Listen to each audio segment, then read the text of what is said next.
Hello everybody, welcome to another video. Today is 16th of April and I'm back from vacation now, so I'm going to begin with some regular uploads, but it's just going to be a quick update in regards to the situation around Bakhmut since I haven't been around while the main news over the past few weeks has occurred. So I'm going to try to quickly address that and also talk about some new events and a potential new flanking maneuver the Russians are beginning to employ. Let's begin by looking at around Korsunskogo Street, where the Russians have been able to cross it in some areas, but this is not something new. Even before I went on vacation about a week ago, the Russians were still having a foothold to the north of the street. And if you don't know, Korsunskogo Street is this street over here. It's sort of a dividing line between the Ukrainian and Russian lines. It was, at least for a while, but the Russians were able to take over some key apartments to the south of it. And so now they are beginning to probe the line to the north of it, taking over some residential blocks to the north. But there hasn't been a serious push because the Ukrainians have put a lot of resources into defending Tchaikovskogo Street, which is a street to the north, the one going over here that I'm marking. And so the Ukrainians are trying to hold the line, really to create a buffer in between Korsunskogo Street and Tchaikovskogo Street in order to prevent the Russians from taking over Tchaikovskogo Street, because that would cut off their supplies from the south. And so for that reason, we're not seeing many Russian gains around here in recent days, although there really aren't that many obstacles besides residential areas. There's no big apartment buildings left. There's just one-story houses with gardens that need to be taken over. There's some facilities, a soccer field, and some other stuff. But once you take over these less dense areas, you reach the main Ukrainian defensive node that I'm going to be talking about in a little bit. Now, most of the Russian activity occurred around the rail line. So this was really Ukraine's next defensive line after their failure to hold on to downtown Bakhmut. They obviously knew that they were going to have to give up on downtown Bakhmut eventually, which is generally the area over here, but they tried to extend or protract their defense of downtown Bakhmut for as long as possible. But eventually the Russians were able to create pockets within the districts that led to opportunities for encirclement. So the Ukrainians decided to abandon a lot of their positions and just try to coalesce defenses along this rail line, which is over here. It's a big dividing line in western Bakhmut. And so they reorganized their defense around the rail station as well, which is over here. The Russians, they were able to reach the rail station, and there was back and forth fighting for a few days as the Russians initially took it over, but the Ukrainians conducted a counterattack and took it back over and took back some different facilities to the east of the rail line around here, for example. But again, these were just local counterattacks that gave more time for Ukrainian defenders to the west around this apartment complex to finish building their defenses.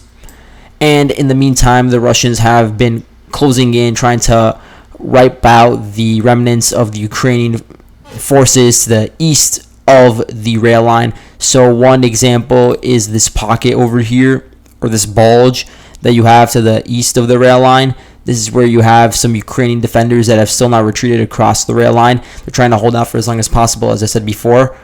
And this pocket, it really just consists of some residential areas and a few stores and buildings. So the Russians, they will have to clear that up.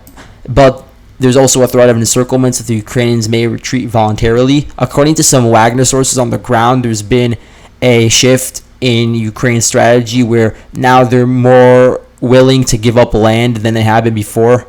If we go back a few months, even the Ukrainians, they were very steadfast in holding on to every single block, every single building, but now we're seeing them conduct withdrawals at a pace that we have never seen before in Bakhmut.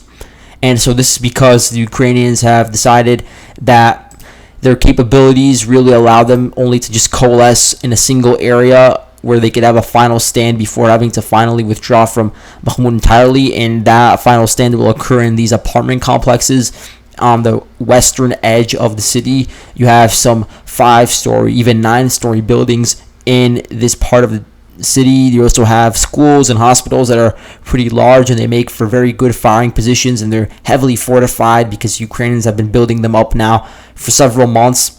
And the building up of the fortifications really increased when the Russians crossed the Bakhmutovka River. And so, yeah, it is does make sense that the Ukrainians would be more likely now to give up land as they begin to coalesce around these apartment complexes as a final defensive node. Now, the Russians, they don't want to attack this head on because it would be very difficult to even approach it once they cross the rail line and try to reach the apartments. They would be fired upon by Ukrainian snipers and small arms and ATGMs if there's any sort of vehicle that want to approach these apartment complexes. And so they don't want to attack it head on. That's why we've been seeing the Russians try to advance from the north and flank the Ukrainians as they're building up their defensive node. And so previously, we hadn't really seen much of a Russian push in the northern part of Bakhmut. But recently, the Russians crossed this rail line. We talked about it. And they began taking over some of the apartments and other residential areas to the south of the rail line over here, taking over these key buildings. And really, the dividing line between the Russians and the Ukrainians was Rose Alley. But then, about a week ago, the Russians crossed Rose Alley, which is this part over here, just some open garden. And they began taking over some Ukrainian apartments where they had set up firing positions. These are really the only other apartment buildings that Ukraine still can utilize besides the ones in the main defensive node that I talked about before. So this is really the second defensive hub, and it's now been almost fully taken over by the Russians in the past week. The Russians have cleared out a lot of these apartments. They're not as big as the ones to the south that I was talking about before. These ones are only 3 or 4 stories high, so they're not that high up, and they're not as fortified. And so this has given the Russians an opportunity to make gains that Ukraine didn't really expect because they put so much of an emphasis around the rail line.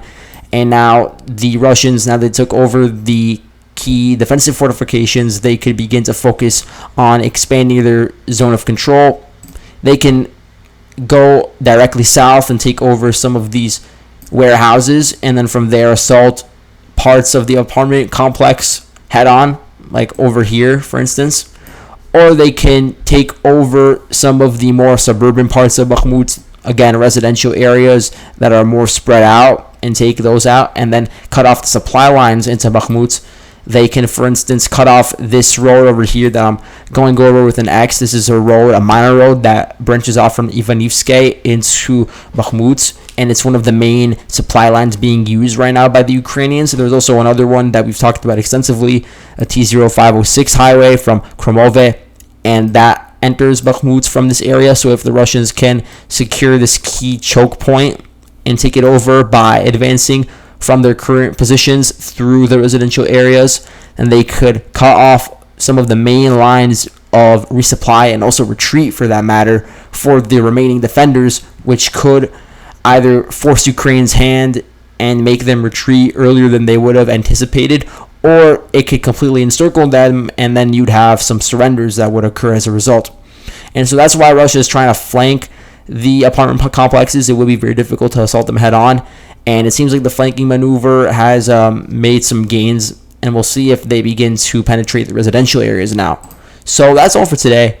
Thank you guys for watching, and I'll see you guys later. Bye.